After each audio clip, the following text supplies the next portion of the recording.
Ihatag ko nga example ang mga teachers naton sa Aligado. So Mm. amo ni siya ang mga lugar from New Aklan pakadto sa Aligado, amo ni siya ang mga lugar nga nag-landslide kag nagkalatunga gani ang lupa. Mhm. So hindi na sila makauli sa GLAN, so ang ginhimo nila nagsakay sila sang Skylab pakadto dito sa Pangyan. Ang sadya from Pangyan to GLAN, hindi naman sila makalusot. Mm. So nagbakta sila mga around 6 hours, may 5 hours para lang gid nga makanaog. So Mm. grabe kamiserable tapos amo 'tong experience nila bumbued pag-abot sa ila balay nahugno Mm. hugno pa gid ang balay nila.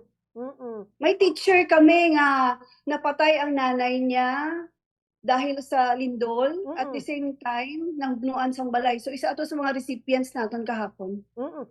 Pagka lang na-raise ninyo nga kwarta iskulan pa jud ma'am, dili lamang sa panimalay kay lagi ang recovery something rehabilitation, even nga makatukod tag balay para sa kanila ma'am, pero ang psychological effect sa mga teachers lalong-lalo na yung mga taglan is grabeng epekto sa kanila Ma'am Donna. Grabe, kahapon hindi mo mapunggan ang luha kung makita sila. Makita mo ang ilang nga itsura kahagard sa ila. Tapos ina pa lang daw nakakita gani sila sang nanay, grabe ang hakos sila sa akon, grabe ang hibi nila. Na nagapasalamat nga kahit papano may nagbulig sa ila, may nagbulig tingdog sang ila nga panimalay. So despite sa mga difficulties nga ila nga na-encounter, very grateful gihapon sila bumbued kay may ara gihapon nagabulig sa ila. Hmm. Pero kasubo lang gid batyagon, pero as I've said, we must move on, no? Continue moving on kasi nga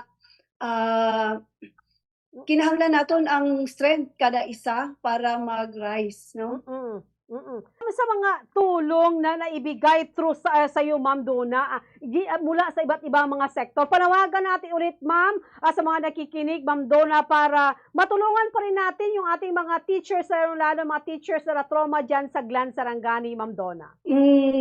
Personally, no, on behalf of the Division of Sarangani, pangayo gid kami sa suporta Hmm. for this project, the Project Tahanan Adapa Teacher. Ang 20,000 ninyo kada panimalay, makabulig na ina para makabuild sang isa ka temporary shelter para sa aton mga maestra. Mm. Buligan naton ang aton mga maestra bilang isa ka individual nga amo gid ang nagabulig sa aton mga estudyante para ma-develop ang ilang holistic nga personality.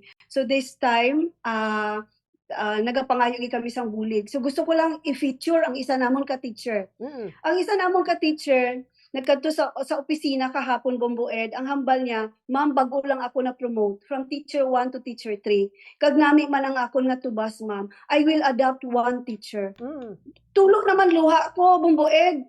Kay siyempre supposedly taguon to sang isa ka teacher, but because he is grateful nga wala siya na wala naguba ang iya balay, so ginhatag niya gid cold cash ang 20,000 niya to adopt 1 teacher. So di ba very heartwarming ang support.